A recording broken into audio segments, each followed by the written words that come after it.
Etela Rajender is an Indian politician. He served as the Health Minister of Telangana state from 2019 to 2021 and the Finance Minister of Telangana from 2014-2018. He represents Huzurabad constituency in the Telangana Legislative Assembly from the Telangana Rashtra Samithi party. In May 2021, Etela's ministerial portfolio was removed and subsequently dismissed from the state cabinet owing to the allegations of land encroachments. Etela was there with party chief K. Chandrasekhar Rao from the inception of the party in 2001. He was one of the founding members of the party.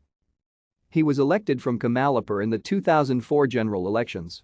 He served as the TRS floor leader in the Andhra Pradesh Legislative Assembly. He is a four-time member of Legislative Assembly.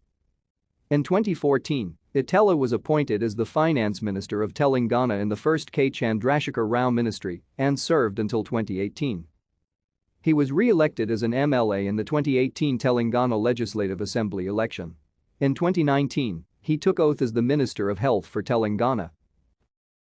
Thank you for watching. Like and subscribe if you would like to view more of our videos. Have a nice day.